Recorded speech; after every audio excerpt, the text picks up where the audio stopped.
ముడుముల బంధం episode 741. Hello friends, story నచ్చితే తప్పకుండా కామెంట్ చేయండి, వీడియో లైక్ చేయడం మాత్రం మర్చిపోకండి. వైష్ణవి అలాగే విక్రమ్ కాలర్ని పట్టుకుని ఏడుస్తూ గట్టిగా మాట్లాడుతూ ఉంటుంది. వైష్ణవిని అలా చూస్తుంటే విక్రమ్కి భయంగా అనిపిస్తుంది. మరోపక్క విక్రమ్ కంట్లో నుండి కన్నీళ్ళు వస్తూ ఉంటే, వైషు ప్లీజ్ ఆవేశపడకు, నువ్వు ఇలా ఆవేశపడితే నీ హెల్త్కి మంచిది కాదురా, ప్లీజ్ నా కోపం తగ్గించుకో, నీకు నాపై కోపం ఉంటే నన్ను కొట్టు, కానీ ప్లీజ్ నువ్వు ఇలా ఏడవకు వైషు అని విక్రమ్ బాధగా అంటుంటే వెంటనే వైష్ణవి విక్రమ్ని దూరంగా నెట్టేస్తుంది. నువ్వు నన్ను ముట్టుకోకు, అసలు నీ స్పర్శ కూడా నేను భరించలేకుండా ఉన్నాను. ఇంతకాలం ఏ స్పర్శని అయితే నేను ఫీల్ అవుతూ వచ్చాను, ఈరోజు ఆ స్పర్శ కూడా నాకు నచ్చడం లేదు. అసలు నీ ముఖం కూడా నాకు చూడాలని అనిపించడం లేదు. నాకు ఈరోజు అర్థమవుతుంది నువ్వు నన్ను ఎందుకు పెళ్లి చేసుకున్నావో. ఈరోజు నాకు స్పష్టంగా తెలిసింది. నీ తల్లిదండ్రులు చేసిన తప్పుకి నాకు నిజం తెలిసిన రోజున నేను తప్పకుండా రియాక్ట్ అవుతానని ముందుగానే నన్ను పెళ్లి చేసుకుని నా కాళ్ళకి సంఖ్యలు వేశావు కదా అని వైష్ణవి కోపంగా అంటుంటే విక్రమ్కి మాత్రం ఏమీ అర్థం కాక వైష్ణవిని చూస్తూ ఉంటాడు. వైష్ణవి వాళ్ళ పేరెంట్స్ని చంద్రమోహన్ బయటకు గెంటేశాడని అలా మాట్లాడుతుంది అని విక్రమ్ అనుకుంటాడు. వైష్ణవి మాటలకి మాత్రం విరాస్ ఆలోచనలో పడతాడు. వైషు ప్లీజ్, నేను చెప్తున్నాను కదా, నా పేరెంట్స్ అత్తయ్య మావయ్య విషయంలో చేసింది చాలా తప్పు అని విక్రమ్ బాధగా అంటుంటే, నీ నోట్లో నుండి మా పేరెంట్స్ని అత్తయ్య మావయ్య అని పిలిచావంటే అస్సలు ఊరుకోను. నువ్వు ఎప్పుడో ఆ అర్హతని కోల్పోయావు. ఏ క్షణమైతే నువ్వు ఆ చంద్రమోహన్ రాజేశ్వరి కొడుకువి అని తెలిసిందో ఆ క్షణమే నువ్వు నీ అర్హతని కోల్పోయావు అని వైష్ణవి కోపంగా అంటుంటే విక్రమ్కి మాత్రం వైష్ణవి మాటలు సూదుల్లాగా తన మనసుని గుచ్చుతున్నట్లు అనిపిస్తుంది. తన కంట్లో కన్నీళ్లు అస్సలాగు. వైషు ప్లీజ్ అని విక్రమ్ చాలా బాధగా అంటాడు. వైష్ణవిని ఆ పరిస్థితిలో చూసిన విరాస్కి బాధగా అనిపిస్తుంది. దానికన్నా వైష్ణవి తన మనసులో ఎంతలా బాధపడుతుందో విరాస్కి అర్థం అవుతుంటే వైష్ణవి మనసుకైన గాయాన్ని ఎలా నయం చేయాలో కూడా విరాస్కి అర్థం కాదు. వైష్ణవిని ఇలా చూస్తుంటే నాకు చాలా భయంగా ఉందిరా. ఈ విషయంలో ఇంత వైల్డ్గా రియాక్ట్ అవుతావని నేను అస్సలు అనుకోలేదు. విక్రమ్ని ఇంతలా ద్వేషిస్తావని కూడా నేను అనుకోలేదు. ఇప్పుడు నీ మనసుని ఎలా మార్చాలో కూడా నాకు కొంచెం కూడా అర్థం కావడం లేదు.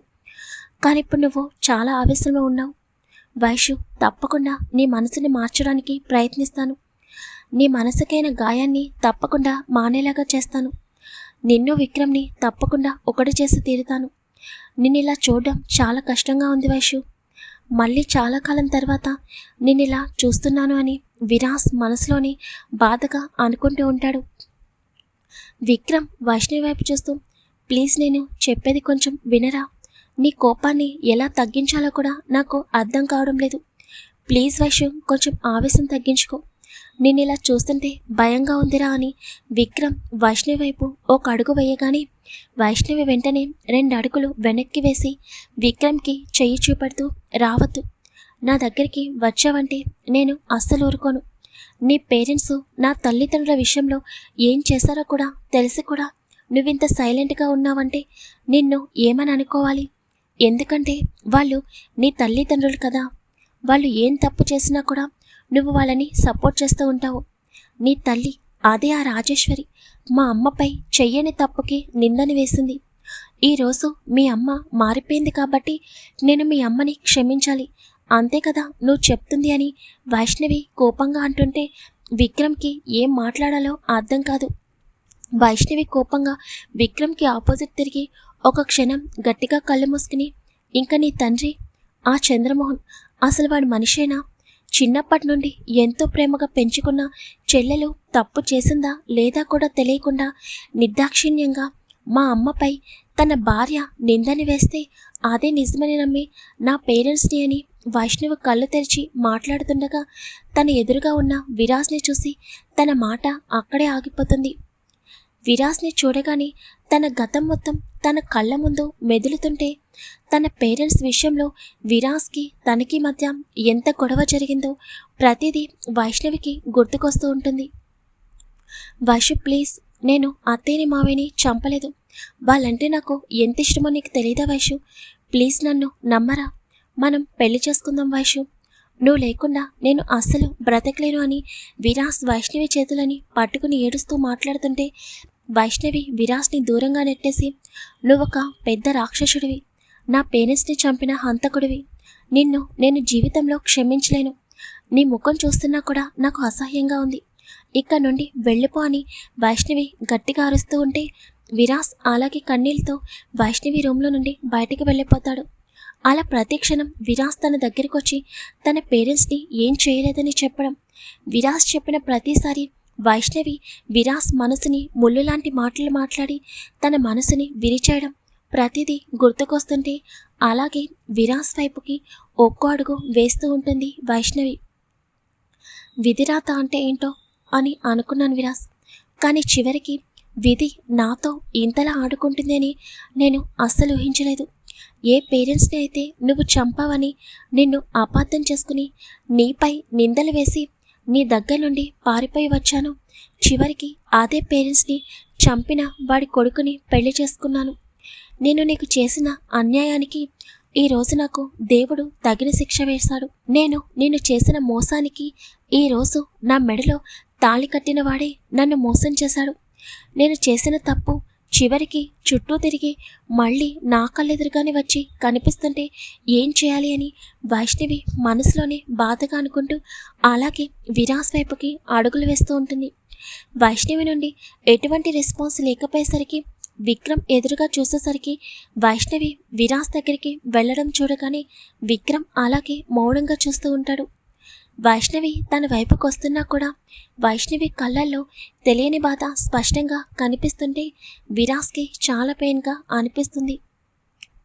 వైష్ణవి అలాగే విరాస్ దగ్గరికి వెళ్ళి విరాస్ ముందు నుంచుని కొన్ని క్షణాలు విరాస్ని చూస్తూ ఉంటే వైష్ణవి అని చాలా బాధగా పిలుస్తాడు విరాస్. వెంటనే వైష్ణవి ఫోర్స్గా విరాస్ని హగ్ చేసుకుని గట్టిగా ఏడుస్తుంది.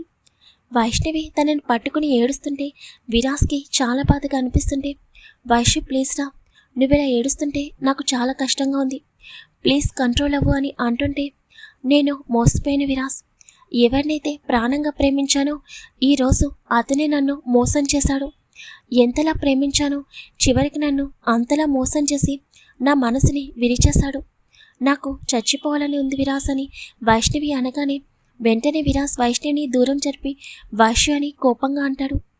వైష్ణవి మాట్లాడిన మాటకి విక్రమ్కి భయంగా అనిపించగానే వెంటనే వైష్ణవి దగ్గరికి వచ్చి వైష్ణవి అని భయంగా పిలుస్తుంది. వెంటనే వైష్ణవి విక్రమ్ వైపు కోపంగా చూస్తుంది. తర్వాత విరాస్ వైపు చూస్తూ, ఇతనెవరో తెలుసా విరాస్, నేను నా చిన్నప్పటి నుండి ఎవరినైతే ద్వేషిస్తున్నానో, ఏ ఫ్యామిలీనైతే అసహ్యం పెంచుకున్నానో ఆ ఫ్యామిలీకి చెందిన మనిషి ఈ వ్యక్తి అని వైష్ణవి కోపంగా అంటుంటే విరాస్ విక్రమ్ వైపు చూస్తాడు. ఇప్పుడు విరాస్ కోపంగా రియాక్ట్ అవ్వకపోతే ఆ విషయం తనకి ముందే తెలుసు అని వైష్ణవికి తెలిసినా చివరికి వైష్ణవి తనతో కూడా మాట్లాడదని విరాస్కి అనిపించగానే ఒక క్షణం బాధగా కళ్ళు మూసుకుని తర్వాత వైష్ణవి వైపు చూస్తూ, ఏం మాట్లాడుతున్నావు వైషు అని అనగానే విక్రమ్ మరియు వసు ఇద్దరు కూడా విరాస్ వైపు ఆశ్చర్యంగా చూస్తారు. వైష్ణవి కన్నీళ్లతో విరాస్ వైపు చూస్తూ, అవును విరాస్, నేను ద్వేషిస్తున్న వ్యక్తి మా అమ్మా నాన్నల్ని నిర్దాక్షిణ్యంగా బయటకు గెంటేసింది వీళ్ల కుటుంబమే అని వైష్ణవి కోపంగా అంటుంటే వెంటనే విరాస్ విక్రమ్ దగ్గరికి వచ్చి విక్రమ్ కాలర్ని పట్టుకుని వైషు చెప్తుంది నిజమేనా అని కోపంగా అంటాడు. కానీ విరాస్ విక్రమ్ చెవి దగ్గర చాలా చిన్నగా, ఇప్పుడు నాకు ముందే నిజం తెలిసింది అని తెలిస్తే వైషు నా దగ్గర కూడా ఉండదు విక్రమ్, ప్లీజ్ అర్థం చేసుకో అని అనగానే ఈ టైంలో కూడా నువ్వు ఇంతలా ఆలోచిస్తున్నావంటే నిజంగా గ్రేట్ విరాస్, నిజమే వైషుకి నీకు ముందే నిజం తెలుసు అని తెలిస్తే అస్సలు తట్టుకోలేదు, నువ్వు నాపై కోపం చూపించినా పర్వాలేదు, చివరికి నన్ను కొట్టినా పర్వాలేదు అని విక్రమ్ అంటుంటే విరాస్ గట్టిగా కళ్ళు మూసుకుంటాడు. తన కంట్లో నుండి కన్నీటి బట్టు బయటకు వస్తుంటే విక్రమ్ని గట్టిగా పట్టుకుని తన బాధని పంచుకోవాలని అనుకున్నా కూడా వైష్ణవి వల్ల తనని తాను కంట్రోల్ చేసుకుంటూ అలాగే కొన్ని క్షణాలు మౌనంగా ఉండిపోతాడు విరాస్. పాపం విక్రమ్, వైష్ణవి, విరాస్ ఇంత ఎమోషనల్గా నాకే చాలా బాధగా అనిపిస్తుంది. కానీ విరాజ్ చెప్పింది కూడా నిజం. విక్రమ్ గురించి తనకి ముందే తెలుసు అని చెప్తే వైష్ణవి కోపంలో తప్పకుండా విరాజ్తో కూడా మాట్లాడదు. అందుకే విరాజ్ అలా చెప్తాడు. స్టోరీ ఎలా ఉందో తప్పకుండా కామెంట్ చేయండి. వీడియో లైక్ చేయడం మాత్రం మర్చిపోకండి.